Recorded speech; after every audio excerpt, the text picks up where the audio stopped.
বাজারের চাউমিন ভুলে যাবেন, বাড়িতে একবার এইভাবে ভেজ চাউমিন বানিয়ে দেখুন, এত সুস্বাদু হবে যে বারবার খেতে মন চাইবে। হ্যালো বন্ধুরা, আমি সাধনার টিপস ঘরে সবাইকে জানাই অনেক অনেক স্বাগত। আজকে আমরা বানাবো একদম সহজ উপায়ে দারুণ সুস্বাদু ভেজ চাউমিন। তাহলে চলুন আর দেরি না করে শুরু করা যাক। প্রথমে এখানে আমি চাউমিন নিয়ে নিয়েছি, এদিকে জল আগেই গরম করে রেখেছিলাম। জল ভালোভাবে ফুটে গেলে এর মধ্যে দিয়ে দিলাম চাউমিন আর সঙ্গে পরিমাণ মতো লবণ। আজ আমি একটু মোটা চাউমিন ব্যবহার করছি, তাই এটা সিদ্ধ হতে একটু বেশি সময় লাগবে। আপনারা চাইলে সরু চাউমিন ব্যবহার করতে পারেন।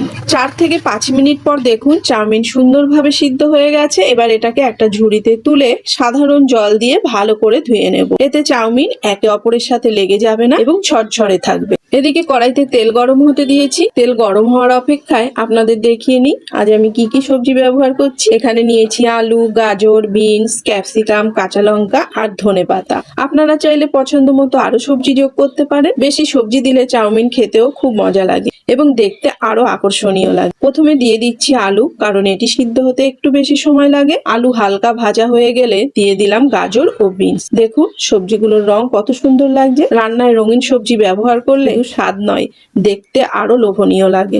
এরপর দিয়ে দিলাম ক্যাপসিকাম। একটু নাড়াচাড়া করে দিয়ে দিচ্ছি সামান্য হলুদ গুঁড়ো। যদিও চাউমিনে সাধারণত হলুদ দেওয়া হয় না, তবে ঘরোয়া স্টাইলে একটু হলুদ দিলে রংটা বেশ সুন্দর আসে। এবার সিদ্ধ করে রাখা চাউমিন দিয়ে দিলাম। এখন সবজির সাথে চাউমিন খুব ভালো করে মিশিয়ে নেব। মনে রাখবেন, চাউমিন রান্না করার সময় সবজিগুলো একদম বেশি ভাজবেন না, হালকা ক্রাঞ্চি থাকলে খেতে অনেক বেশি ভালো লাগে। এরপর দিয়ে দিলাম গোলমরিচের গুঁড়ো।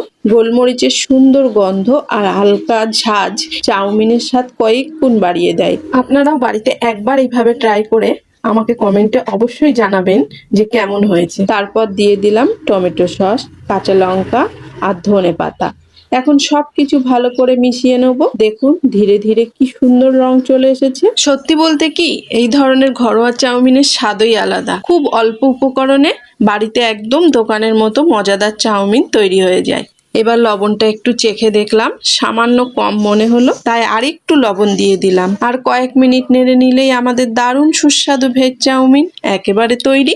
দেখুন বন্ধুরা, চাউমিনটা দেখতে কত সুন্দর আর লোভনীয় হয়েছে। গরম গরম পরিবেশন করলে এর স্বাদ আরো বেড়ে যায়। আপনারাও বাড়িতে একবার অবশ্যই বানিয়ে দেখবেন। আশা করছি ছোট বড় সবাই খুব পছন্দ করবে। ভিডিওটা যদি ভালো লাগে তাহলে আমার চ্যানেলটিকে সাবস্ক্রাইব করে পাশে থাকা বেল আইকনটি অন রাখবেন।